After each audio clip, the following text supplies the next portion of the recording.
Hare Krishna, thank you for joining Srimad Bhagavatam class and attentive japa this morning. We shall continue where we left off last time. So we're talking about King Prthu.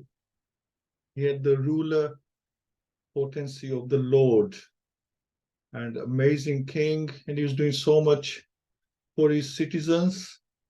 And he did 99 yagyas. He wanted to do the 100th one, but Lord Indra wasn't happy because that was match his yagyas, and he was very envious and he's always worried. And then he was doing everything, putting obstacles in their way, stealing the horse. And then Lord Brahma came and said, please don't do the 100th. If it's bothering Indra so much, you don't need to do 100 yagyas. 99 is fine. And then they stopped the 100th yagya, and Lord Brahma glorified King Prthu. And now Lord Vishnu has come to speak to King Prthu as well. So this is a first time being told by sage Maitreya to Vidur. As you know that if this Sutta Goswami and Shonak Rishi, they're discussing, and then there's they're actually talking about what Maitri and Vidur discussed and what Sukdev Goswami told Maharaj Parikshit. So it's story within stories. So the great sage Maitreya continued. My dear Vidur, being very much satisfied by the performance of 99 horse sacrifices, the Supreme Personality of Godhead, Lord Vishnu, appeared on the scene. Accompanying him was King Indra. Lord Vishnu then began to speak. So he brought Indra with him, for being such a nuisance. And now he's going to discuss further. So Lord Vishnu, the Supreme Personality of Godhead, said, my dear King Prthu, Indra, the King of Heaven, has disturbed your execution of 100 sacrifices. Now he has come with me to be forgiven by you. Therefore, excuse him.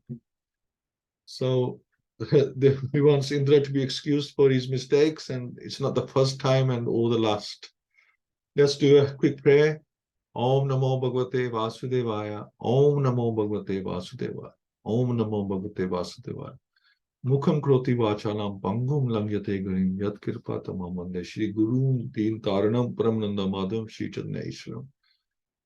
Hari Om Tassat.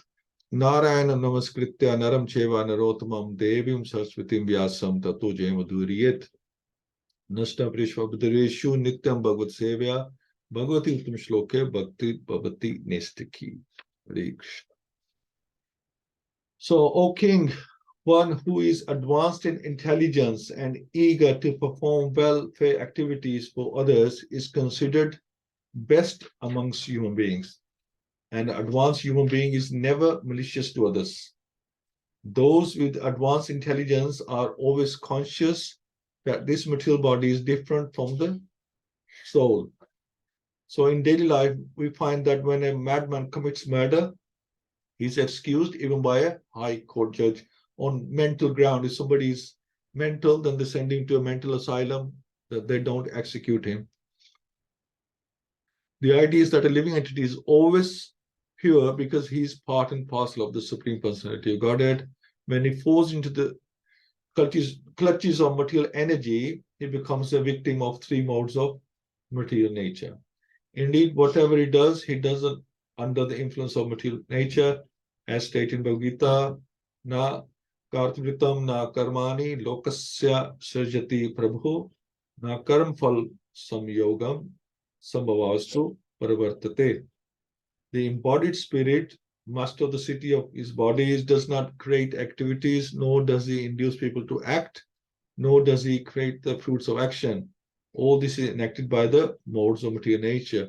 But then that's no excuse for committing crime and doing nasty things. Because, you can't say that the modes of the nature are work and I have nothing to do with this. It's only if you're proven that you have lost responsibility, mentally you have lost all responsibility, then you might be excused, but then you will have to get treatment as well. They won't allow you to roam around in public. Actually, the living entity of soul does not do anything. Everything is done under the influence of material nature. When a man is diseased, the symptoms of the disease become a source of all kinds of pain. If a personality like you, who are so much advanced because of executing the instructions of the previous acharyas, is carried away by the influence of my material energy, then all your advancement may be considered simply a waste of time. So this is Lord Vishnu telling Maharaj Prthu, those who are in full knowledge of the bodily conception of life, who know that this body is composed of nescience, desires, and activities resulting from illusion, do not become addicted to the body. So it's all about having that knowledge that we are a spirit soul and this body is under illusion from material energy. Being a creation of nescience, the body has two types of activities. In the bodily conception, when we think that sense gratification will help us, we are in illusion. Another kind of illusion is to think that one will become happy by trying to satisfy the desires that arise from the illusory body, or by attaining elevation to the higher planetary systems, or by performing various types of Vedic rituals. This is all illusion. Similarly, material activities performed for political emancipation and social and humanitarian activities performed with an idea that people of the world will be happy are also illusory, because the basic principle is the bodily conception. So whatever we do in the bodily conception, we have to do a certain amount. There's a certain amount of requirement, but if you are overindulging, overdoing, spending too much time on the body, then we are under illusion.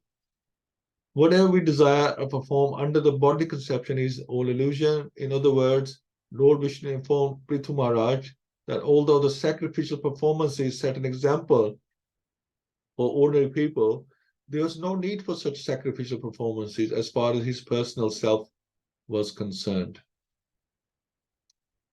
How can a highly learned person who has absolutely no affinity for the bodily conception of life be affected by the bodily conception in regard to house, children, wealth, and similar other bodily productions? So Vedic ritualistic ceremonies are certainly meant to please the Supreme Personality Godhead, Lord Vishnu.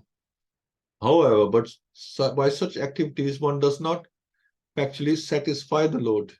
Rather, with the sanction of the Lord, one tries to satisfy one's own senses. In other words, materialists who are especially interested in sense gratification are given permission or license to enjoy sense gratification by executing the Vedic ritualistic ceremonies. This is called Traigunya Vishaya Vaidha. The Vedic performances are based on the three modes of material nature. Those who are elevated above the material condition are not at all interested in such Vedic performances. Rather, they are interested in the higher duties of transcendental loving service to the Supreme Personality Godhead. Such devotional service is called Nistraigunya. Devotional service to the Lord has nothing to do with the material conception of bodily comforts. So most of the ceremonies, rituals, yagyas in the Vedas are meant on the bodily platform. So Lord Vishnu is saying that you should be trying to please him directly rather than indirectly for your own benefit. You should try and please him directly by doing devotional service to the Lord. The individual soul is one, pure, non-material, and self-effulgent. He is a reservoir of all good qualities and is all-pervading. He is without material covering, and he is the witness of all activities. He is completely distinguished from other living entities, and he is transcendental to all embodied souls. So according to Vishwanath Chakravarti Thakur, in this verse, Lord Vishnu is describing himself, or the Paramatma. The Paramatma is always distinguished from the embodied soul as well as the material world. Therefore, he has been described as Para, so beyond. That Para or Supreme Personality Godhead is Eka, meaning one. The Lord is one, whereas the conditioned souls embodied within the material world exist in many varieties of form.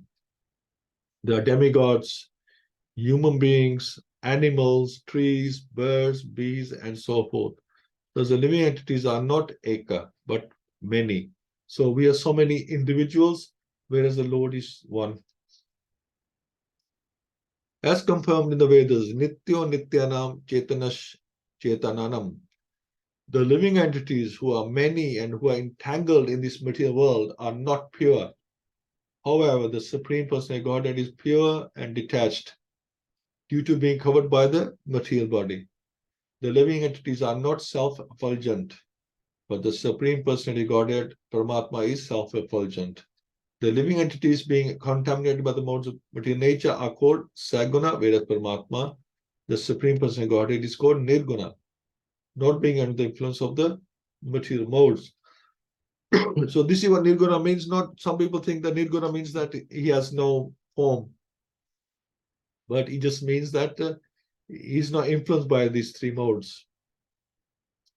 The living entities being encased in material qualities are Guna Shrita, whereas the Supreme Person Godhead is Guna Ashraya.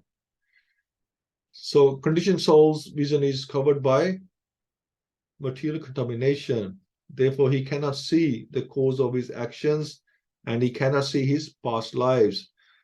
So Paramatma and Atma are elaborately compared here.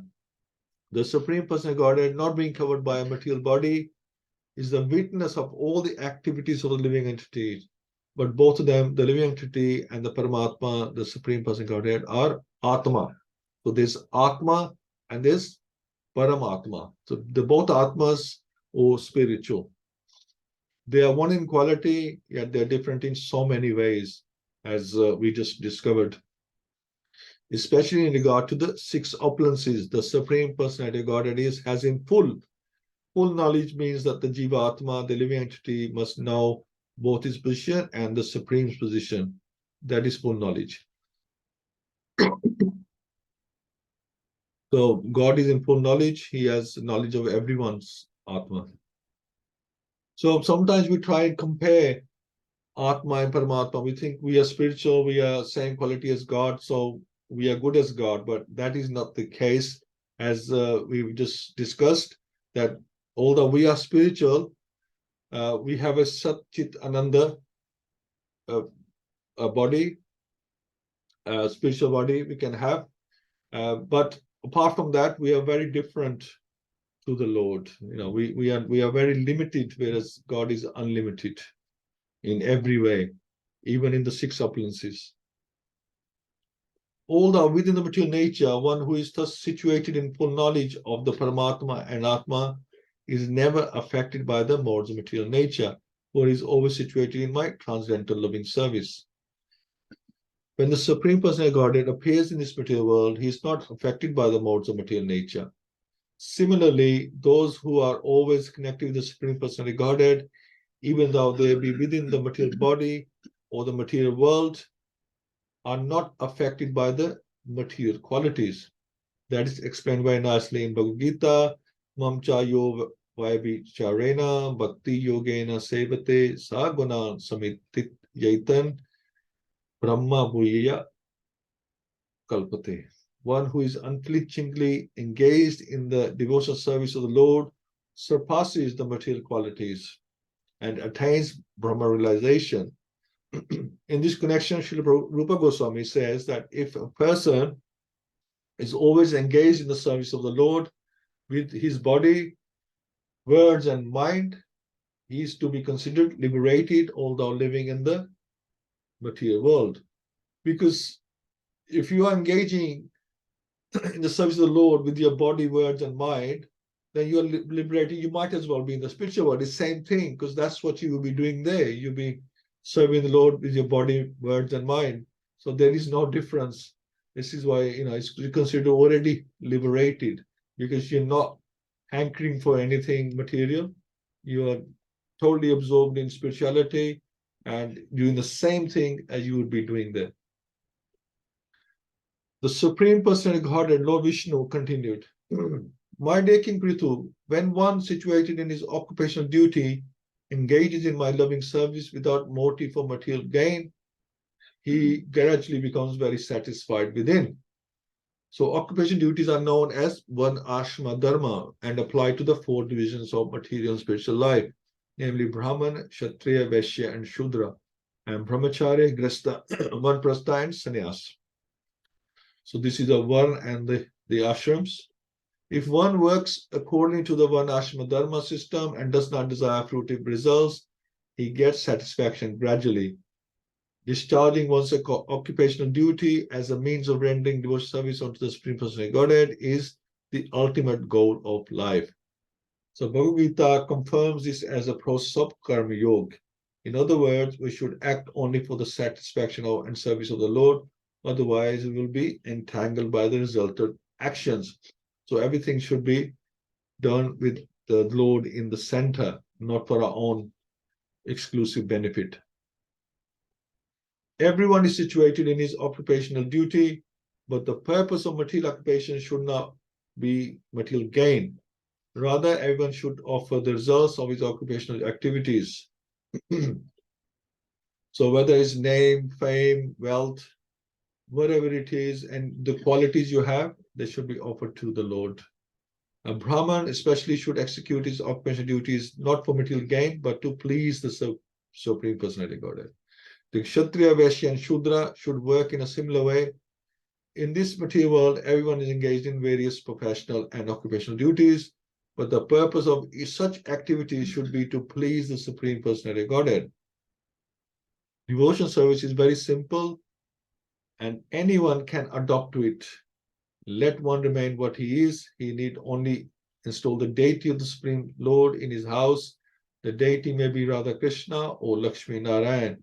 There are many other forms of the Lord. So in this way, a Brahman, Kshatriya, Vaishya, Shudra can worship the deity with the results of his honest labor. Regardless of one's occupational duty, one should adopt the devotional means of hearing, chanting, remembering, worshipping, offering everything to the Lord, and engaging in his service. In this way, one can very easily engage himself in the service of the Lord. When the Lord is pleased with one's service, one's mission in life is fulfilled. So that is our goal.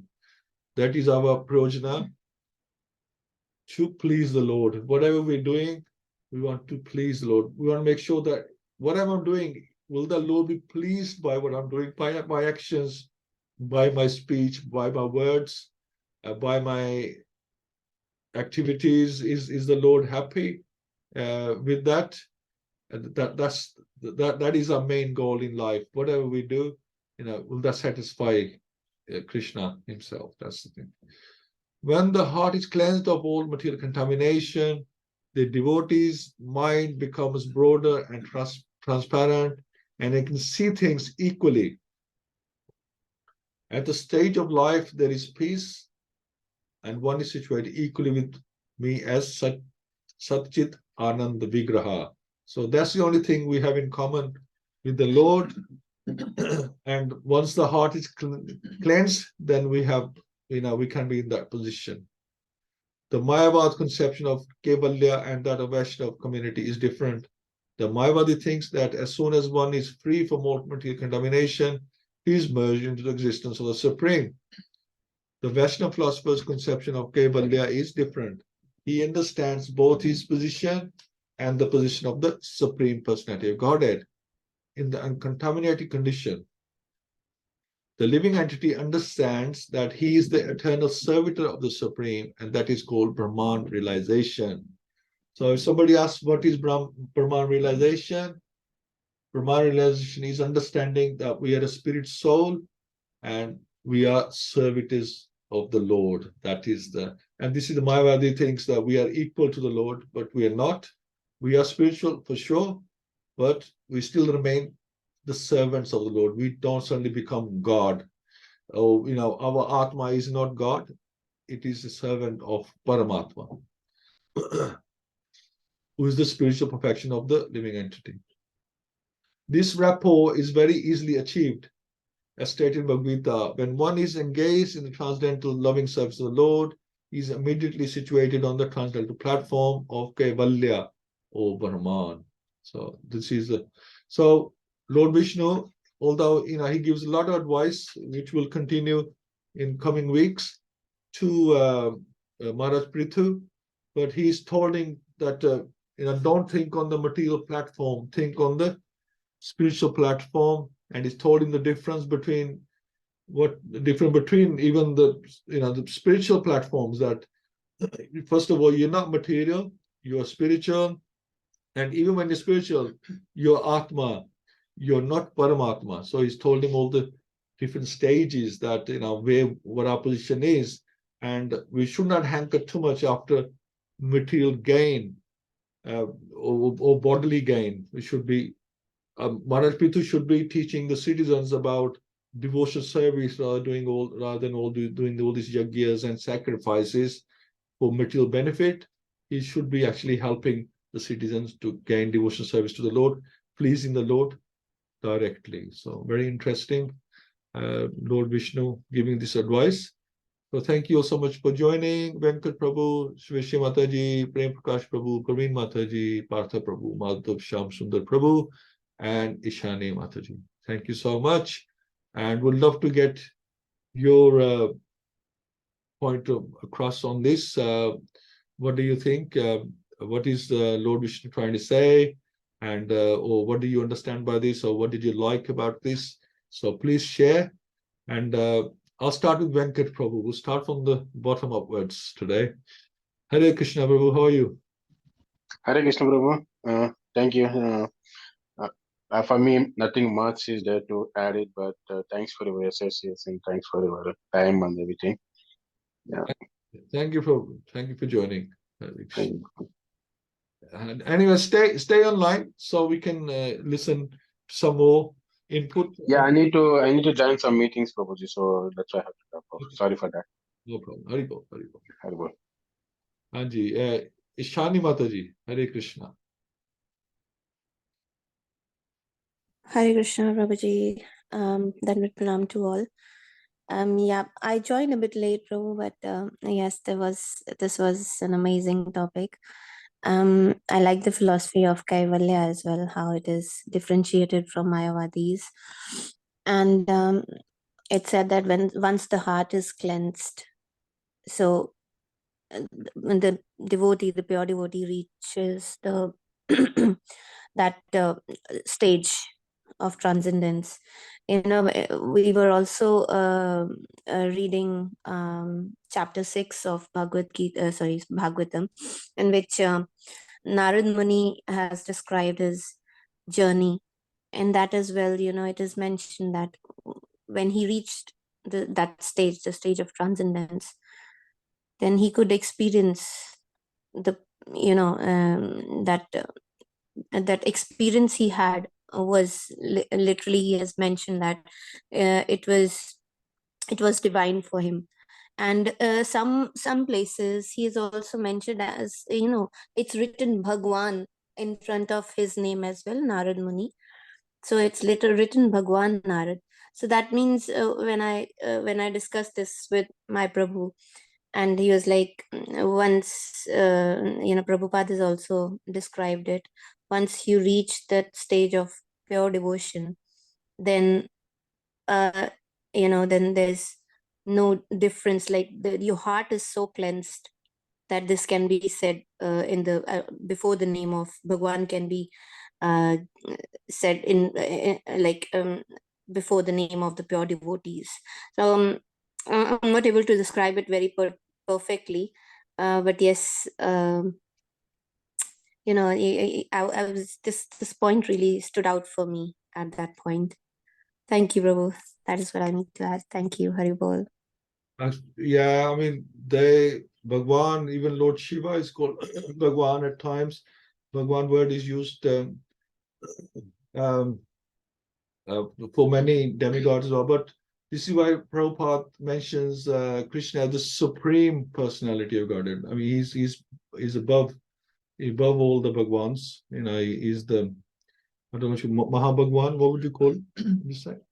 He's the only Bhagwan, I would say. So yeah. So anyway, he's the supreme. This is why only Krishna can be called the supreme personality of Godhead. Nobody else can be called the supreme personality of Godhead. Maybe they can be called Godheads, but he is the supreme personality Godhead. I think I remember reading that somewhere, written by Srila Prabhupada. Thank you so much, Mataji. Partha Prabhu, Hari Hari Bol. Hari Bol, Prabhuji. Hare Krishna. Yeah, such a nice pastime. This whole thing. Yesterday I was reading 1.7.4 Bhagavad-Gita. So Srila Prabhupada mentioned everything consistently everywhere. So there also it is mentioned that it is only bhakti by which you can connect to the Lord. And once you connect to the Lord through bhakti, you can clearly see the distinction between Supreme Lord and Maya, and how Maya is under his control. So as people think that when Lord comes here, he may be under the illusion again, but he is not, because he is the master of Maya as well. So that is one thing which I thought. And in the same purport, Srila Prabhupada mentioned about Varna Ashrama. Ashrama, he said, like, Ashrama is a place where spirituality is there. So it is not for a given Varna only. It is for Ashrama is meant for everybody. Like Sudra also it's Ashrama, Kshatriya also Ashrama, Vaishya also Ashrama. So no one is different from each other. Bearing on the mind that everybody has the same goal. Everybody has to work for the pleasure of the Lord, as you already mentioned. So all your activities engage for the pleasure of the Lord. In our Bhakti Shastri, the Prabhuji said one nice point to us, which I remember all the time now, that you do any activity if you think that it is taking you one step close to the Lord, or ignore it if you think that that is not helping you anyway to go to the Lord. That is the thumb rule which he said, and I liked it very much. And rest all points you mentioned about the soul, how we come under the material influence and forget about our past life. Whereas the Lord, because he's not influenced by any one of this, he remember our past, he remember our lifetimes as well. That's all. Thank you so much. Absolutely. Yeah. So, sometimes people do think that we are also God. We have, this, they call it sometimes the light, the jyot, like a candle burning, and is same as the main light of God, and we merge into that. And so they think, we are same. We are just a little, the fragment of God, that's what we are, and then it goes back and joins. But we describe the separated energies of the Lord. We don't suddenly become one with the Lord. That the energy that is now here, now it will go back and become God. We'll become one with God, and we become God Himself. That's not the case. We are separate energy, and we remain separated individuals, so to speak. Although we are part of God, but we remain a separate individual. Just like children. Children are like part of us, but they don't become us. They have their own individual position. They have individual souls. Achinta Veda Veda. Yeah. So that's the. Thank you so much, Prabhu. Praveen Mataji, Hari Hari Bol. Hare Krishna, Prabhuji, Dandavat Pranam to everyone. Sarveshri Mataji is left. Shall we hear from her? I haven't got anything to add, Prabhuji.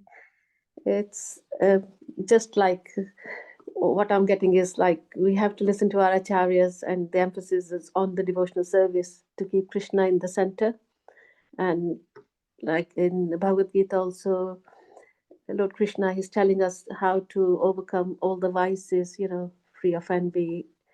And I think it's in chapter 13, there's a big list, So we have to follow the Shastras, and then our life will be easy. We'll overcome all these problems, because these are all bodily problems when we connect with the body for all the, material gains and other ideas, we want to enjoy. But if we want to please the Lord and try to please his senses, then we automatically feel the pleasure ourselves. Thank you, Prabhuji. Thank you. Thank you, Mataji. Yes, I mean, this is the goal, as we were discussing, that this is the goal, that whatever we are doing, are we pleasing the Lord? Where is, any varna, any ashrama we're in, are we pleasing the Lord? It's not good going through the, the varnas and the ashramas if you're not pleasing the Lord. And this is what Lord Vishnu is saying to Maharaj Prthu as well, that you don't need to do all this to satisfy me. Better do devotional service than to do all these yajnas and everything, because that is actually an indirect way, and plus you have your own motivation as well. If you're doing yajnas, then you have some sense gratification. There's something you want to achieve on the bodily platform for the bodily satisfaction. Krishna will be happy that if you are doing for his satisfaction rather than trying to please yourself and please him at the same time. So he wants that, do something for me, and then you will automatically be pleased. That's the way. Yeah, I've got one question coming in my mind, Prabhuji, but excuse me if it doesn't make sense or if I'm thinking wrong. But it was just coming to my mind that I feel like when we are chanting, this is like our intimate time with the Lord, and you feel more connected. But maybe I'm feeling this way because I'm not doing deity worship, or but I'm thinking when we're doing deity worship, then is it not our senses that we are trying to connect? But I know it is to please Lord only. But then when you're doing services, but then it can come to your mind that, oh yes, I'm doing this, I'm doing that. So is it, am I right thinking that like chanting is more intimate, and that's like then you have more connection with the Lord? Sure. Chanting is very important. Chanting is number one on the list. So, but everything else we do is meant to improve our chanting. Because we if we just do chanting alone, you're not going to improve it. You have to do other things around it, but the goal is the chanting, but we do other things like we discussed in the past. Krishna Nam, Krishna Kam, Krishna Dham. So the other things, they should inspire you. They should inspire you to chant, more with more focus. So you have to do other things. If you're just chanting, you'll become dry, and you will dry and dry. You won't be able to focus. You have to do other things. You have to read about the Lord. If you are chanting about him, then you have to understand him. How are you going to build faith in somebody you don't know? You have to have faith by trying to understand the Lord, trying to learn about him. And then chanting will purify you, and you have more faith as you become purified. And you have to do devotion, so you have to please him by doing other services as well, and deity services, of the 9 services. So you have to do a variety of services for the Lord. But end of the day, all comes to the water of your bhakti lata is hearing and chanting. That is the water. But other services are to inspire you to do that, more nicely, if that makes any sense. And deity Thank you so much. Thank you. deity worship is the best way to satisfy our senses through Krishna. Yeah. So, but we're getting pleasure, but it is related to Krishna, so it's okay then. So when we do that, Nice. yeah. It's nice if you're getting pleasure by deity. Yeah. Not everybody is into deity service. It doesn't give pleasure to everyone. Some might not find it pleasurable. They might find pleasure just doing kirtan. We see why Krishna has given nine devotional services. You can Choose the best. we all have to chant. That's very important. But then there's other things. You can be dasyam. So you do many services for the Lord. You see, and it all comes in stages. Atma Nivedanam, the surrender comes right at the end, but it takes a long time to to achieve that stage when we can convincingly say that we are fully surrendered to the Lord. But all services are there, but chanting is one, and other services will help you to improve your chanting. Because Krishna wants, if you just go and just chant and don't do anything else, then have you made Krishna happy in any way? You have to make him happy, and also our personality, our lifestyle, how we behave with other devotees, other people. That's all very important. If you're not pleasing Krishna, then he doesn't really want to. Why we want to listen to your chanting if all day you're not doing anything spiritual, and then you're chanting saying, Krishna, please engage me in your service. Well, exactly this is the way you're asking him to engage you in service. So he's giving you service. That service could be deity service, but you don't want it. You're saying that I only want to chant. Then Krishna saying, well, then why are you asking for devotion service? Because the mantra we are saying is actually saying that engage me in your service. When we get to the spiritual world, we won't be just chanting, we'll be serving the Lord, right? So we'll be like hands-on there, face to face, we'll be serving the Lord. So service is very important. Chanting is the goal, or the chanting is the main service, but other services are important because we will be serving the Lord once we get to the spiritual world. So they're all important. It's just like saying, Krishna, I love you, but I don't want to do anything for you. No, like at home as well, like tell the family, I love you, and not cook food for them. So yeah, so it is like it's a practice for the spiritual life. Then yeah, thank you so much, Prabhuji. We are practitioners, we are sadhakas. We are training ourselves, and not training just for the holy name is very purifying, but we have to do other services to please the Lord as well, make him happy, and then we get a better connection with him. Very well. Thank you. Prem Prakash Prabhu, very well.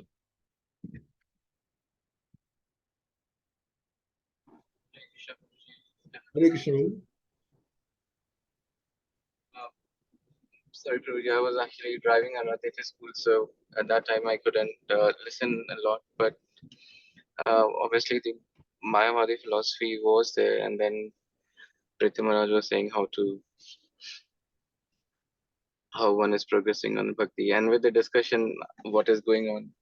Few of the things which actually I wanted to clarify on this point is that although it is Prabhupada has mentioned that pure devotees are called Bhagwan, but then he has also mentioned that who are called Bhagwan, like Lord Brahma, Lord Shiva, and Narad Muni.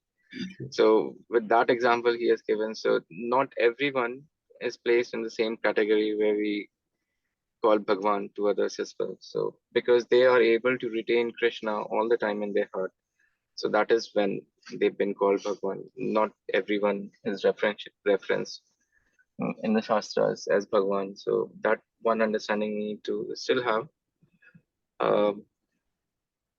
Yeah, and then obviously Praveen Mataji said that chanting or service. So just a quick addition from my side is the chanting is a Chaitanya Mahaprabhu said that Cheto Darpana Marjanam.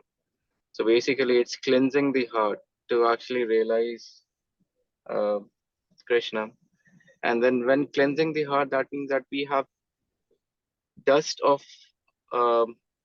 anarthas, obviously, and the false ego is the biggest.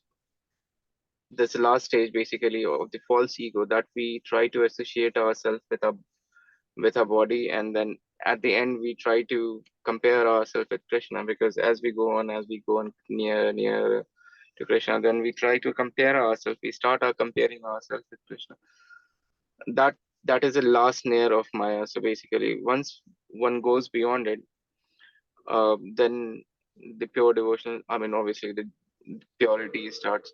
So the important thing is the only thing that will get rid of this is Nam Sankirtan and Nam Japa. The purity that is going to come only when we do Harinam. More we do japa, then we actually come closer to Krishna. The important thing to judge whether we are getting closer to Krishna or not is that how much we actually do our activity based for our understanding for ourselves, basically, to Hindi, mera man kara maine kar diya. So basically, it's not about man. So have we actually get rid of our man? Have we more specifically attached to what Krishna wants, or we actually want what we want? Like we want to do chanting, but what Krishna want? If Krishna is also want you to do chanting, then absolutely fine, keep on doing chanting. He will arrange the way it is. But if Krishna wants you to take additional services, he will communicate through devotees that Mataji, can you do something else? Or Prabhuji, can you do something as a devotional service? And it's best to accept those devotional service if the time situation permits, basically. Because that's what devotee actually communicates. Devotees brings the will of Lord to yours, giving you opportunity. That is the mercy of devotees that we get devotional service. Otherwise, we don't get devotional service. So that's something which is important. Here, the difference between Mayavadi is that they think that we don't need devotional service. What we do is fine. Even if we do any devotional service, it is just to get rid of Maya. That is the goal, to get rid of Maya. But devotional service is actually destination and the process as well.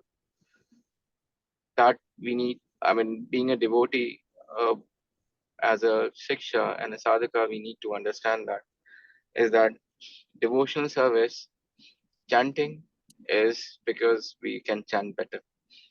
Devotional service is because we can do better devotional service or more devotional service. That is what we need to actually keep in mind. Hare Krishna Prabhuji. So I'll because I have not properly listened to lecture, so I don't know what to extend. I couldn't extend the apologies. Okay, that's fine, bro. That's fine. That's good. I mean, I have heard in classes that the other services that you're doing are there to help you with your chanting, to please the Lord, then to get taste, get inspiration. The reading gives you inspiration and more knowledge of the Lord. So, you're more inspired to chant properly. That's the key. Otherwise, your chanting, can dry up as well. And with regards to the Bhagwans, yes, Shiva's Bhagwan, Brahma's Bhagwan, they are smaller Bhagwans, and they are Bhagwans like Lord Brahma or Shiva might be Bhagwan of this universe, whereas Krishna is the Bhagwan of all the universes. That's why he's called the Supreme. He's the Bhagwan of every.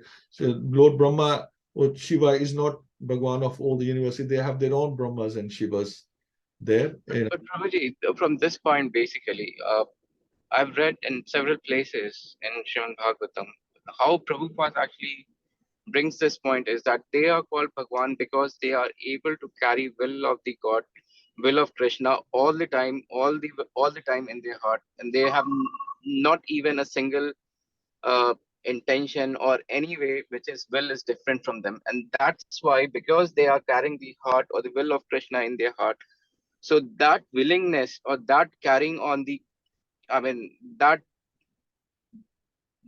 because the Krishna is in their heart and they have no other intention other than to follow the instruction of Krishna. They don't do anything other than Krishna because that's what they are preaching. That is called Bhagwan, basically, rather than them as a personality being called Bhagwan.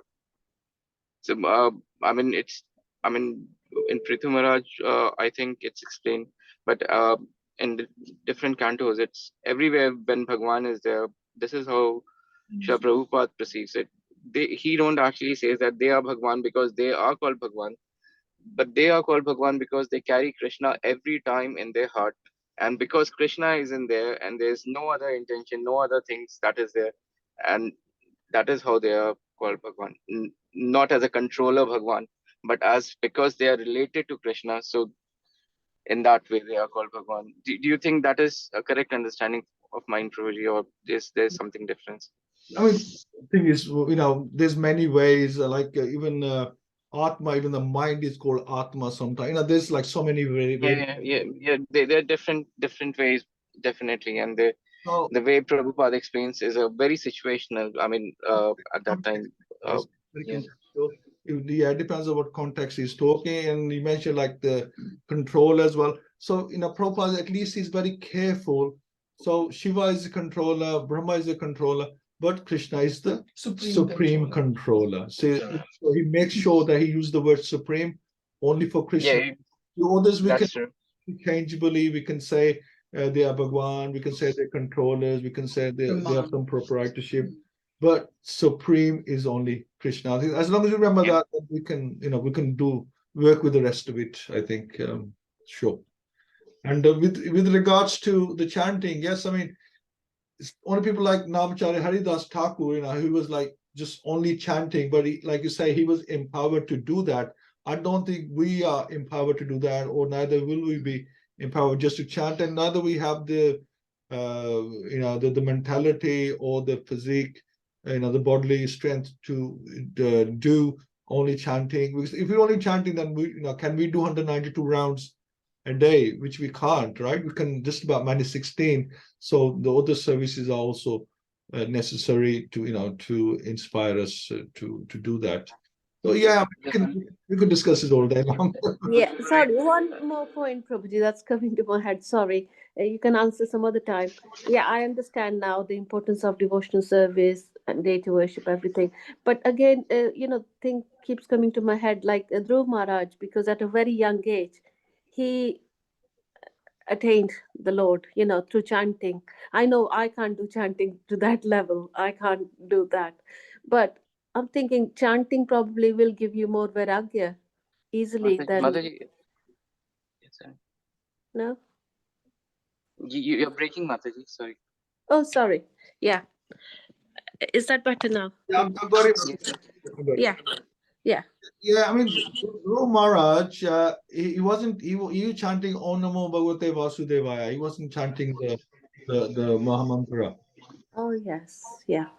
So he wasn't doing this mantra. He was doing a different mantra, and then he also realized that he was doing. He was asking for something material, and then he realized that he made a mistake, and he didn't want anything like that. So these are special personalities. We can learn from them, but we can't compare ourselves to them. And then he was like holding his breath and all sorts of things. He wasn't eating anything. We can't do all that. No. Yoga, especially yoga. No, we can't even sit for an hour. So he was doing that. So for us, just recommended that we stay in this world, we do our work, look after our families, and do devotional service and do chanting. It's made very simple for us, and that's what we should concentrate on. We're given a very simple process to do. Even for us, that application is still difficult. But we shouldn't think outside that. We should just focus on that. This is why it's important to follow just one. Follow ISKCON only, because if you follow other, even the Gaudiya Vaishnav, you follow them, Gaudiya Math, they might say you have to do 64 rounds, like that. So we just confuse ourselves. We just stick to Prabhupada's teachings, his instructions, and Prabhupada says that if you do this properly, you can go back home. And your chanting is going to make your services better. So they're all both interdependent on each other. Your good chanting makes good service, and we're doing good service, you're inspired to chant more. Thank you. Okay, we'll hear from Swashi Mataji, and we'll do a couple of rounds because time is passing us by very quickly. Actually, might even have only time for one round today. It's 10 to 9, but it's nice, I think, because chanting we can do, but also it's so important to discuss and clear our doubts as well. So thank you so much. Swashi Mataji, Hare Krishna, everybody. how are you, Mataji? Are you feeling better? Eyes okay? Yeah. Well, so many things been discussed, so I just go to a little bit different. Lord Vishnu came with Indra, so Prthu Maharaj can be forgiven. That's why he is actually reason. In the Prthu Maharaj might not forgive, so he came because he's the supreme personality of Godhead. Indra lives in heaven and Maharaj Prthu lives on earth. But Maharaj Prithu's intelligence and knowledge is higher than Indra. Prthu Maharaj has godly qualities, humility, childlessness. Indra is too proud of his position. once his spiritual master came, and he was so busy with his position that he didn't even acknowledge him. So he was cursed. And that is his spiritual master was Brahaspati. And self-control, he can control himself, but and tolerance, he tolerated, Prthu Maharaj tolerated when Indra stole the horse some three times, and he got unalloyed devotion to Supreme Lord. His steadiness, that means he's determined to make progress in spiritual life. And being horse was stolen, but he was determined. That is why he was doing horse sacrifice. Indra is always scared, because if somebody does 100 horse sacrifices, he can take the place of Indra. That's always he's counting how many sacrifices have done. If they're about to do 100 sacrifices, then he sends somebody to disturb. And Maharaj Prthu was much advanced in all knowledge, because he followed the instruction of acharyas. He always respected them. All the sacrifices and devotion are done to please Supreme Personality of Godhead. We chant the Mahamantra to please Krishna, because the Mahamantra is recommended for Kali Yuga, and that's Hare Nam, Hare Nam, Hare Nam Kevalam. Because we can't do anything in that. This is recommended by Chaitanya Mahaprabhu. So we can reach Krishna. We have love for Krishna. There's no other way, no other way. Harinam Kevalam. And we should chant without the motive of any material gain. And by doing devotional service, because chanting comes in devotional service as well. And we can clean our heart, and we can same time have a love for Krishna, and we can go back to Godhead as well. Hare Krishna. Thank you so much, Mataji. Thank you. Absolutely. Nicely explained. Yeah, chanting is very important. Krishna says, serving, hearing, chanting, Sharanam Kirtanam. Hearing is very important as well. And hearing and chanting are considered the water that we pour on the roots of our Bhakti Lata. Without them, it will dry up. So these are very important.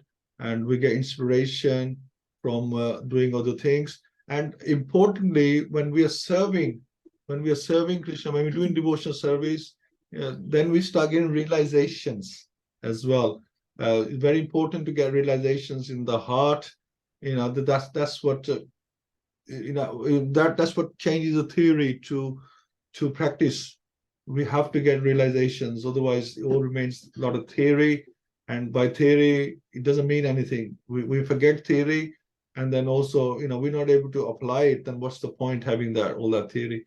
So to turn the theory into practice, we have to have realizations which are given in the heart. It's not like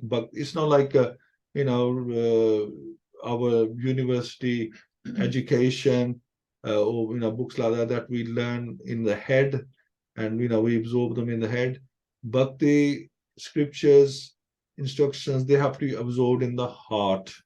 That absorption only comes when when we are serving the Lord nicely. Then automatically the realizations are given in the heart, because that makes the ground in the heart more fertile to receive that knowledge in the heart. So that knowledge is received in the heart, whereas the other knowledge is received in the head. So thank you so much. Wonderful discussion. We'll just do one round because it's 5 to 9. Let's do one round. Sweshi Mataji, if you could lead that, please, and then we'll complete the program. Hare Krishna. And chanting Hare Krishna is the easiest way. The other way is